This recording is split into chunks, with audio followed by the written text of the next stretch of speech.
Poor girl asks to play piano at Millionaire's party. His response is unexpected. With eyes shining with courage, she approaches the piano, ignoring the cynical glances around her. When the first notes sound, a heavy silence takes over the room, and the music seems to carry unspoken secrets. What no one knew was that this moment would change everyone's destiny, forever. If this story interested you, don't forget to subscribe to our channel and tell us what city you're watching from. We continue. I promise this will be the best story you'll hear in your life. Mary adjusted her apron for the 5th time that morning, observing her reflection in the foggy mirror of the small staff bathroom. Her fingers trembled slightly as she tied the bow at her back.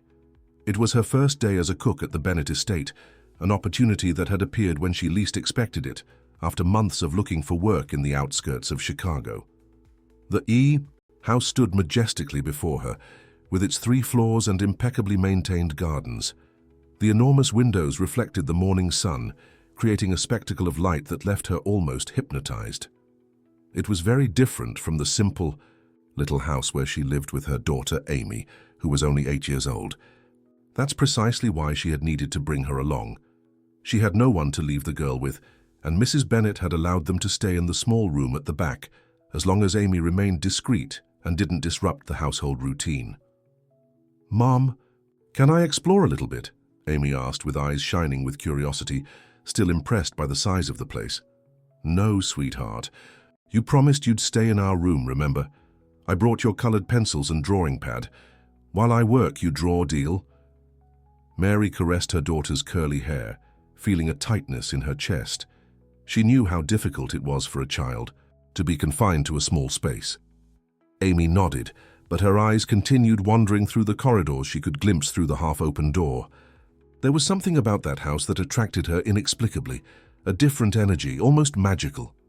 Mary spent the first hours getting to know the kitchen, familiarizing herself with the modern equipment and organizing the menu for the upcoming days.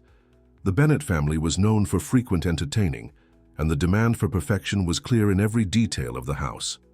Expensive paintings adorned the walls, antique furniture occupied the halls, and the smell of fresh flowers permeated every room. Around noon, Amy began to grow restless. The drawings no longer held her attention, and the sound that had begun to echo through the house awakened an irresistible curiosity. It was a soft melody, almost melancholic, that seemed to float through the corridors like an invisible breeze.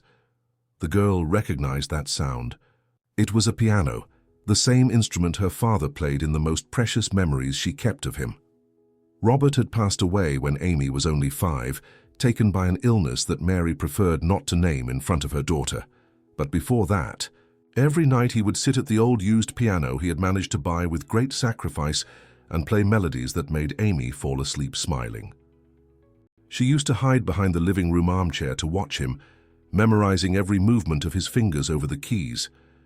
The sound of the piano in the mansion was different, richer and fuller, but it awakened the same feelings. Amy stood up slowly, approached the door and peeked down the hallway. The music was coming from the front of the house, where she knew she shouldn't go. But it was as if an invisible force pulled her in that direction. With feline steps, the girl followed the sound. Barefoot on the cold marble floor, she passed through the formal dining room, with its table for 12, and reached the grand music room. The door was ajar, and through the gap, she could see a young man of about 17 sitting at the grand piano. His fingers danced over the keys with an elegance that fascinated her. It was Ryan, Mrs. Bennett's youngest grandson. Amy didn't know who he was, but she was hypnotized by the way he moved, as if he were part of the instrument. The melody he played was sad and beautiful at the same time, full of nuances that she could feel even without technically understanding. The room was being prepared for a party. Staff were arranging flowers in crystal vases, adjusting chairs, and polishing already gleaming surfaces. But all this seemed to disappear when Amy focused solely on the music. Ryan played with his eyes closed, lost in his own world. There was tension in his shoulders, as if he carried an invisible weight. The music seemed to be his only form of genuine expression, different from the formal posture he maintained during family meals or social events. Suddenly, he stopped. Amy held her breath, fearing discovery. But Ryan merely sighed deeply and began another piece, this one even more melancholic than the previous one. It was as if he were conversing with himself through the notes, expressing feelings that words couldn't capture. The afternoon progressed, and preparations for the party intensified. Amy remained in her hiding place, completely absorbed by the private performance she was witnessing. She forgot about time, the promise made to her mother, everything that wasn't that music touching her soul so deeply. Mary, meanwhile, was immersed in dinner preparations. The menu was elaborate: an appetizer of shrimp with passion fruit sauce, a main course of lamb with fine herbs, and a chocolate dessert she had learned at her previous job. Each dish needed to be perfect, as she knew this would be her opportunity to prove her worth. While seasoning the lamb, she let her mind wander. This house represented a chance for a fresh start, to offer a better life for Amy. Since Robert had passed away, she had fought tirelessly to maintain dignity and provide for her daughter. Temporary jobs, cleaning houses, anything that would allow her to pay rent and put food on the table. The job at the Bennett mansion meant stability, a fixed salary, guaranteed housing, and perhaps in the future, the possibility of enrolling Amy in a better school. These were dreams she kept silent, afraid that speaking them aloud might make them disappear. The first guests began to arrive around 7 in the evening. Amy watched through the small window of their room as elegant cars stopped at the entrance, depositing ladies in long dresses and men in suits. The movement in the house intensified, and she could hear animated conversations and laughter echoing through the corridors. Curiosity proved stronger than her promise. Leaving the room again, Amy followed the sound of voices until she reached the main hall. The party was in full swing. People circulated with glasses in hand, chatting in small groups. The environment was elegantly lit, with candles and floral arrangements creating a sophisticated atmosphere.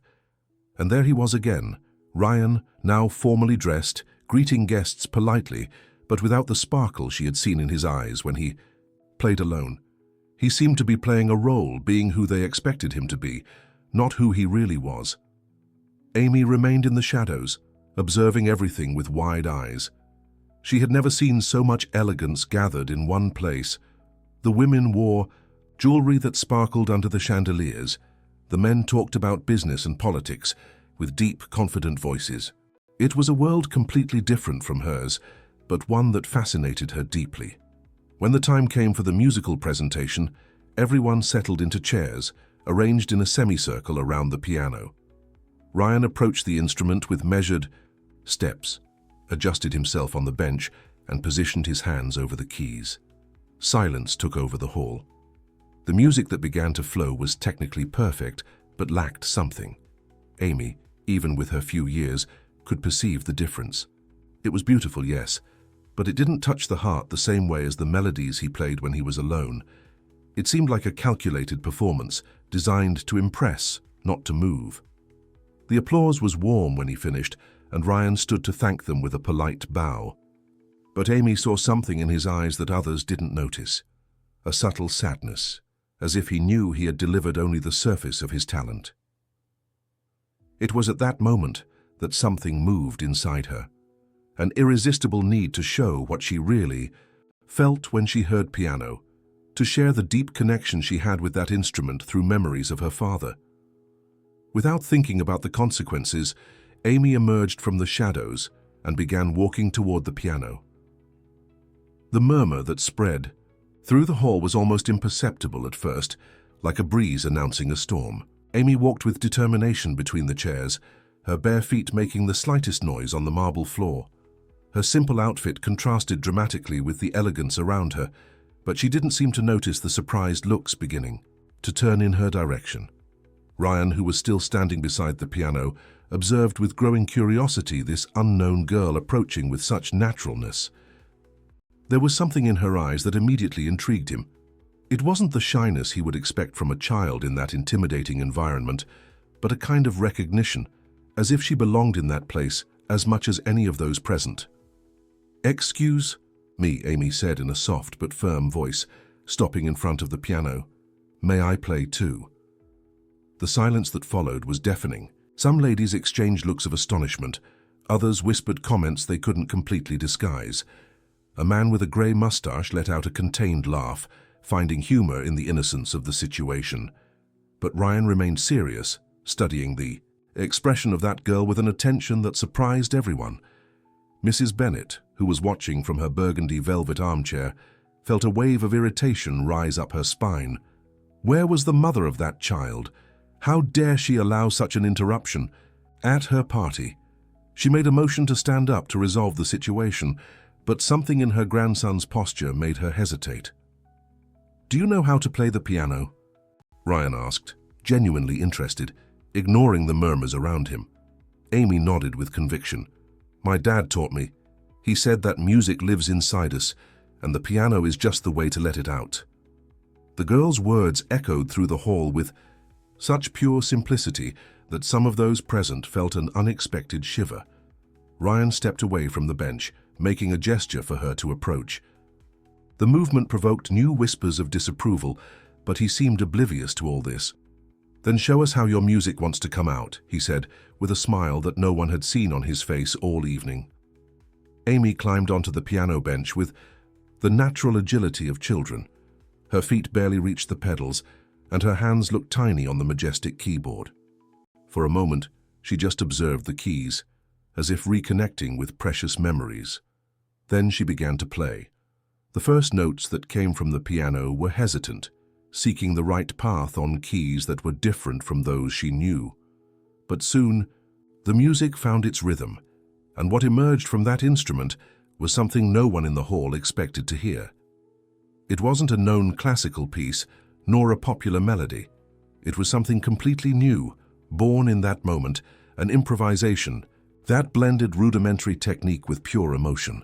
Amy played with her entire body, swaying gently as the music requested, closing her eyes at times as if conversing with someone invisible.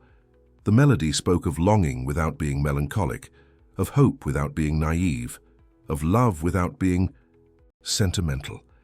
It was the music of a child who had known loss prematurely, but who still kept an inextinguishable flame inside. Each note seemed to carry a story, a memory, a dream. Ryan was completely immobilized. He had never heard anything like it. The girl's technique was imperfect, yes, full of small stumbles and imprecisions, but there was something in the way she played that touched directly the center of his soul. It was as if she had found the key to open a door he didn't even know existed. The entire hall was in absolute silence. Conversations ceased, glasses stopped mid-air, all movements were suspended. Even those who had initially reacted with scorn to the girl's presence were now completely absorbed by the music she created. Mrs. Bennet felt a complex mixture of emotions. Her first reaction had been one of deep irritation at the breach of protocol, but as the music filled the environment, she found herself remembering things she had buried long ago. Her younger brother, Charles, who had chosen music over the family business. The arguments, the break, the pain that had never completely healed. Amy's melody lasted about 5 minutes, but it seemed an eternity to all present. When the last note echoed through the hall and silence returned, no one knew exactly how to react. It was as if they had witnessed something sacred, an unexpected revelation in the middle of a night that should have been just another social gathering. The applause when it finally began was different from what Ryan had received. It wasn't polite or protocol, but genuine, emotional. Some ladies had tears in their eyes, and even the most stern men seemed touched by something they couldn't explain. Amy descended from the bench with the same naturalness with which she had climbed up, smiling shyly at the people around her. She didn't fully understand the impact of what she had done, but felt a deep satisfaction, as if she had fulfilled an important mission. It was then that Mary appeared at the entrance to the hall. The cook's heart almost stopped when she saw the scene before her. Her daughter, the center of attention of all those important people, having clearly disobeyed the most basic instructions she had been given. Mary's face went through all possible shades of red as she tried to process the situation. "Amy," she called in a voice that tried to sound firm but trembled with nervousness. "Come here right now." The girl ran to her mother, finally realizing she had done something wrong. "Mom, I just wanted to play a little bit. The music was so beautiful. Mary held her daughter's hand firmly, making a hasty bow to those present. I apologize 1,000 times for this inconvenience. It won't happen again. Her voice came out broken, mixing shame and fear for the consequences this might bring. But before she could drag Amy out of the hall, Ryan approached them. "Wait, please," he said, with a gentleness that contrasted with the formality he had shown throughout the evening. "Your daughter has extraordinary talent. Where did she learn to play like that?" Mary hesitated, torn between pride for her daughter and fear that this conversation might further complicate the situation. "Her father, he played piano. She always liked to watch, but she never had formal lessons or anything like that." "And does he still play?" Ryan asked with genuine curiosity. The silence that followed was laden with pain.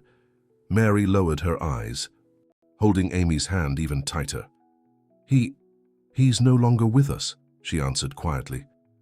Ryan immediately understood what those words meant. He looked at Amy with new respect, realizing that the music she had played carried a much greater weight than he had imagined. It was the music of someone who had learned too early about loss and longing. "I'm sorry," he said sincerely, "but her talent is impressive. It would be a shame to waste something like that." Mrs. Bennet, who had observed the entire interaction, in silence finally rose from her armchair. Her expression was indecipherable when she approached the small group. Mary instinctively stepped back half a step, preparing for the worst. "You're the new cook," said Mrs. Bennet, not as a question, but as a statement. "And this is your daughter." "Yes, ma'am. I apologize again. She shouldn't be here. It won't happen again." The matriarch studied Amy for a long moment. The girl, even frightened by the seriousness of the situation, kept her chin up, demonstrating a dignity that was impressive for someone so young. "The music was interesting," Mrs. Bennet finally said, choosing her words carefully. "But the rules of the house must be respected. I hope that's clear." Mary nodded vigorously, pulling Amy toward the exit. But Ryan stepped forward, subtly interposing himself in their path. "Grandma, can I talk to you later? About the music, I mean. I think it would be interesting to discuss some possibilities." The look that Mrs. Bennet directed at her grandson was a mixture of warning and curiosity. She knew Ryan well enough to know that when he showed genuine interest in something, he rarely gave up easily. "We'll talk," she finally said. "Now, let's allow our guests to resume the party." Mary left the hall with Amy, feeling her legs trembling and her heart racing. She didn't know if she would still have a job the next day, but a part of her, very small and hidden, felt immense pride for her daughter's courage and talent. Dawn arrived laden with uncertainties for Mary. She had spent the night awake, mentally, reviewing each moment of the party, each word exchanged, each look of disapproval she had caught. Amy slept deeply beside her, unaware of the worries consuming her mother.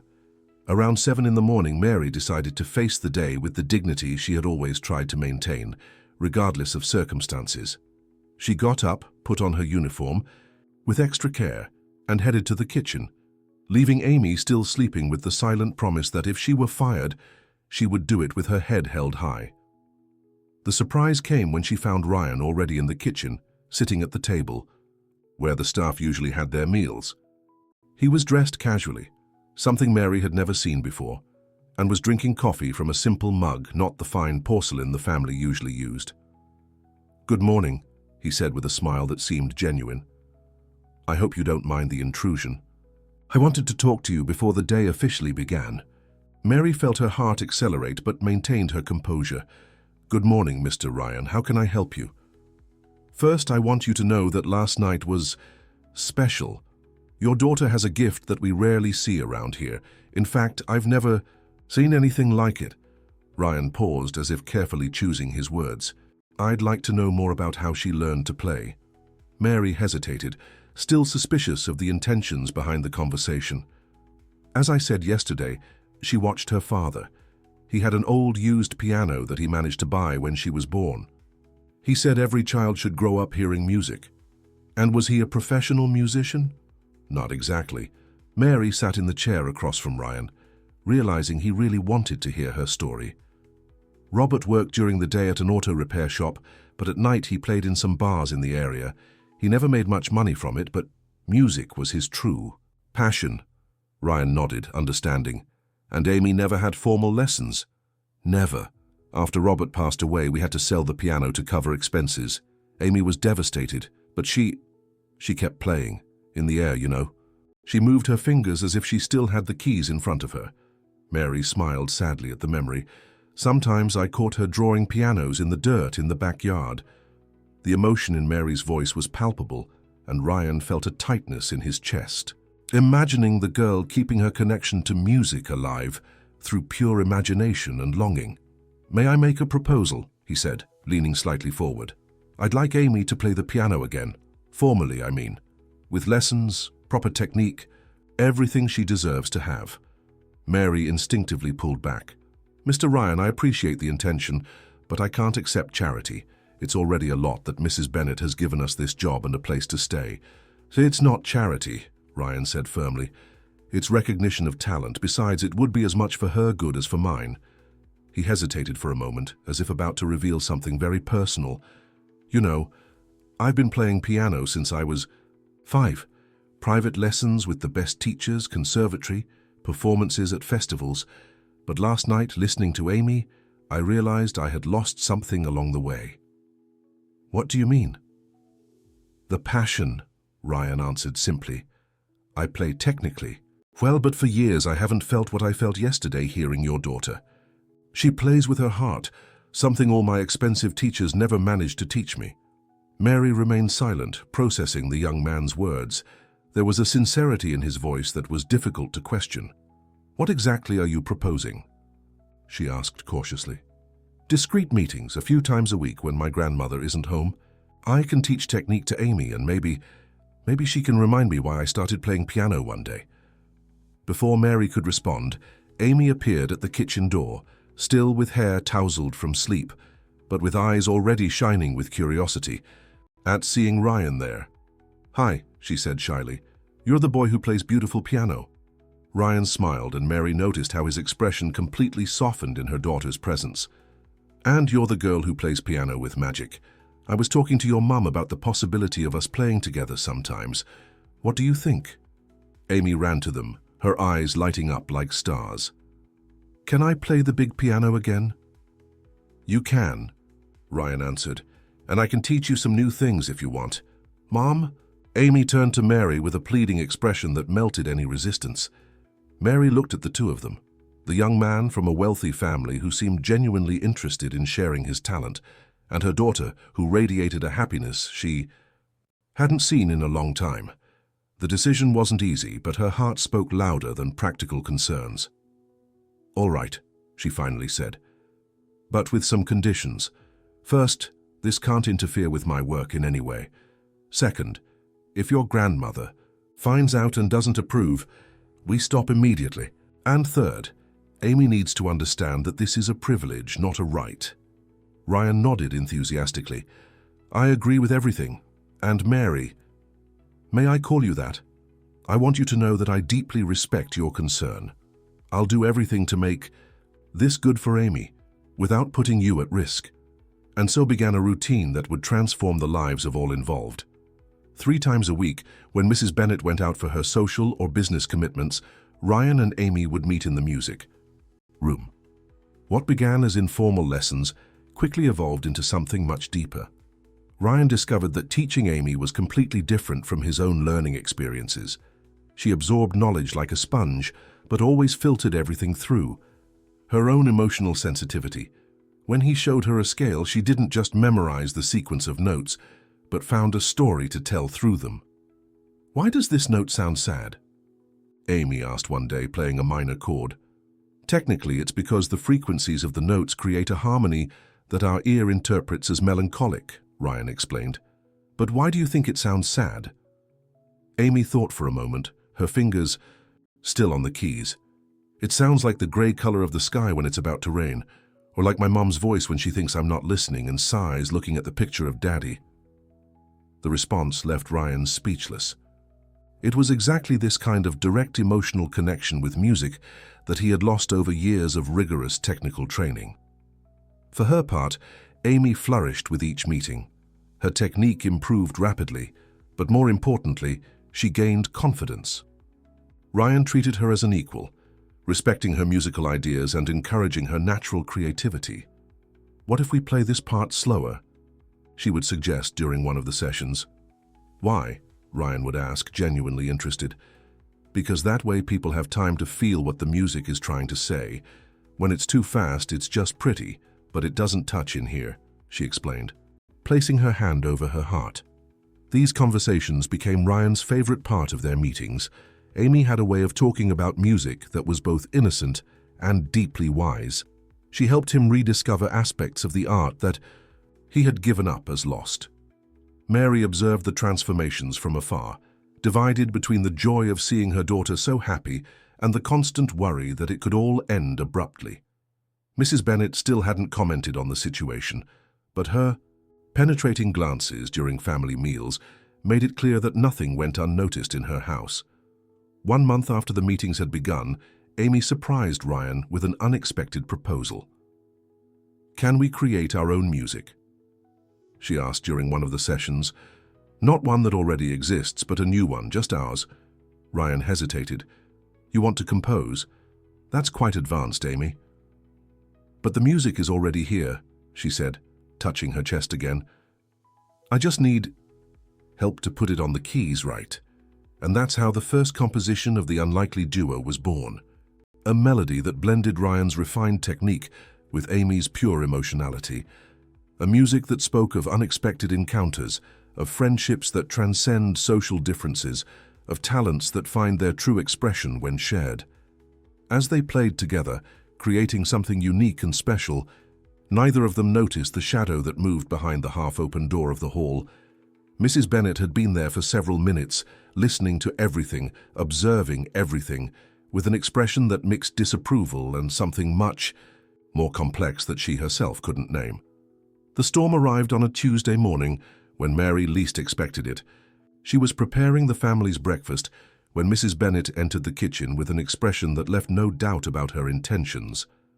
Mary's heart immediately raced, a dark premonition taking hold of her chest. "We need to talk," said the matriarch in her firm, controlled voice, "about your daughter and the inappropriate arrangements that have been happening in my house." Mary felt her legs weaken, but kept herself upright. "Mrs. Bennet, if there's something bothering you, we can resolve it. Amy is a good girl, and—" "It's not about being a good girl or not," Mrs. Bennet interrupted her. "It's about boundaries, propriety, understanding what one's place is." She made a calculated pause, observing the impact of her words. "My grandson has responsibilities, a planned future, expectations to fulfill.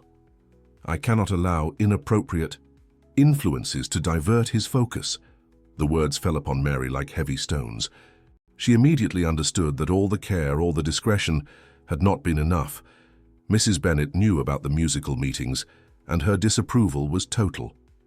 "I understand your concerns," Mary tried to argue with a trembling voice, "but Amy just wants to learn music.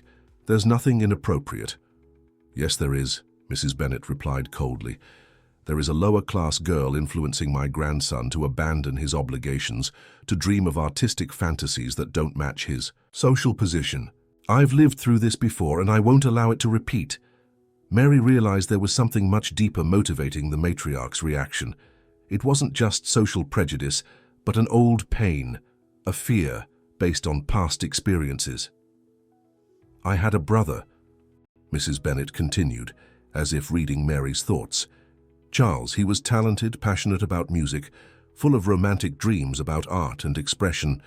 He chose music instead of the family business. Do you know where that led him? To poverty, social ostracism, a life of struggles and hardship. He was lost forever to our family." Mrs. Bennet's voice trembled slightly when mentioning her brother, revealing a wound that had never completely healed.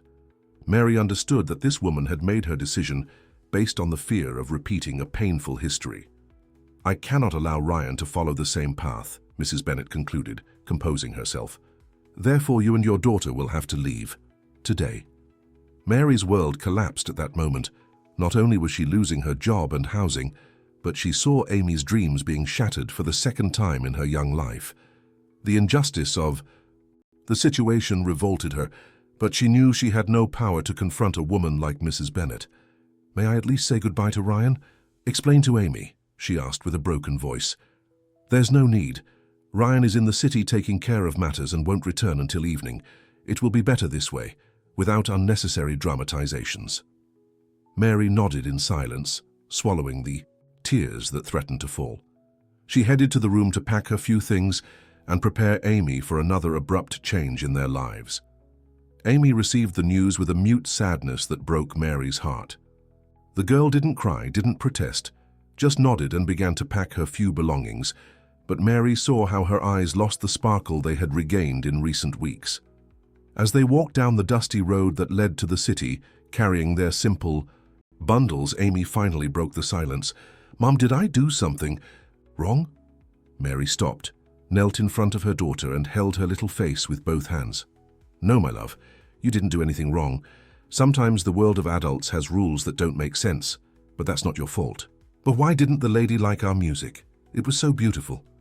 Mary didn't know how to respond, how to explain to an 8-year-old child the prejudices, fears, and old wounds that drive adult decisions. They found temporary shelter in the home of a distant cousin of Mary's on the outskirts of the city. It was a simple place, but welcoming. Amy, however, had lost all joy. She spent her days drawing piano keys in the dirt of the backyard, trying to keep alive the music she had discovered. Ryan, when he returned to the mansion that night and discovered what had happened, felt a mixture of anger and sadness he had never experienced before. He confronted his grandmother for the first time in his life, demanding explanations. "How could you do this? Amy wasn't a threat to anyone." "Yes, she was," Mrs. Bennet responded firmly. "She was a threat to your future, to your responsibilities. You were losing yourself in that musical fantasy, exactly as Charles lost himself." "Maybe Charles didn't lose himself. Maybe he found himself," Ryan replied with a courage that surprised him. "And maybe you lost a brother because you couldn't understand that there are things more important than money and social status." The silence that followed was charged with tension. Mrs. Bennet observed her grandson with eyes that mixed surprise and something resembling recognition. Ryan had grown in that moment, becoming a man capable of defending his convictions. "Where are they?" Ryan asked with determination. Mrs. Bennet hesitated, but something in her grandson's expression made her reveal the address where Mary and Amy had found shelter. Ryan left home that same night, driving down the dark road until he found the simple house where his friends were staying. When Amy saw him at the door, her eyes lit up for the first time in days. "Ryan, you came to see us." "Of course I came," he said, hugging the girl, "and I came with a proposal." In the weeks that followed, Ryan worked tirelessly to create a solution that would allow Amy to continue studying music without depending on his grandmother's approval. He used his accumulated allowance and some investments he had made to establish a fund that would guarantee quality musical education for Amy, as well as financial stability for Mary. It wasn't easy to convince Mary to accept the help. She feared it would be interpreted as charity, or worse, that it would create an unpayable debt. But Ryan was persistent, explaining that this wasn't a favor, but an investment in Amy's exceptional talent. "You have a gift," he told the girl during one of their secret meetings, "and the world deserves to hear your music. I just want to help make that happen." Amy began taking lessons with private teachers, got her own piano, not new but well-maintained, and was enrolled in a school where she could develop other skills besides music. Her technique refined quickly, but emotion remained her trademark. Ryan also went through a profound transformation. He abandoned studies that didn't interest him, contrary to family plans, and began composing his own music. Amy's influence had awakened in him a creativity he didn't even know he possessed. Months later, Mrs. Bennet decided to organize another party, a celebration to mark the anniversary of the family business. This time, she herself suggested that Ryan perform musically, in an attempt at reconciliation with the grandson who had become more distant since the episode with Amy. Ryan accepted the proposal, but with one condition: he would not play alone. Mrs. Bennet tried to argue, but her grandson was unyielding. Either she accepted his condition, or there would be no performance at all. On the night of the party, when the guests settled in for the musical presentation, there was a murmur of surprise when Amy appeared in the hall. She had grown in the last few months, gained confidence, and was dressed simply but with dignity. Ryan and Amy sat at the piano side by side. The music they began to play was the composition they had created together, now more elaborate and mature but maintaining all the original emotion. It was a melody that spoke of true friendship, of talents that complement each other, of social barriers that art can break down. As the music developed, something magical happened in the hall. People weren't just listening to a performance, they were witnessing a musical conversation between two souls that had found each other through art. Ryan played with improved technique, but now imbued with true passion. Amy responded with her unique sensitivity, creating moments of pure beauty that touched directly the hearts of the listeners. When the last note echoed through the hall, the silence that followed was even deeper than that of the first time. Mrs. Bennet, sitting in her usual armchair, felt tears streaming down her face, tears she hadn't shed in decades. Suddenly she stood up and began to applaud. These weren't polite or protocol applause, but genuine applause loaded with emotion and, for the first time, recognition. The entire hall followed her, creating an ovation that seemed endless. After the performance, Mrs. Bennet approached Amy. The girl, though still intimidated by the imposing presence of the matriarch, remained firm, with her chin held high. "You reminded me of someone," Mrs. Bennet said in a soft voice, different from any tone she had ever used. "My brother Charles had the same passion for music, the same ability to touch people's hearts." Amy nodded respectfully, not knowing exactly how to respond. "Perhaps I made a mistake long ago," Mrs. Bennet continued, more to herself than to the girl. "Perhaps I lost my brother because I couldn't see that his choice wasn't abandonment, but true love for art." Mary, who observed the scene from a distance, felt a mixture of surprise and relief. There were no formal apologies, no verbal acknowledgements of error, but there was something in Mrs. Bennet's gaze that had fundamentally changed. The story ended not with grand declarations or dramatic changes, but with a silent and profound transformation. Amy continued her musical studies, flourishing as an artist without losing her emotional essence. Mary found peace in the certainty that she had made the right choices to protect and nurture her daughter's talent.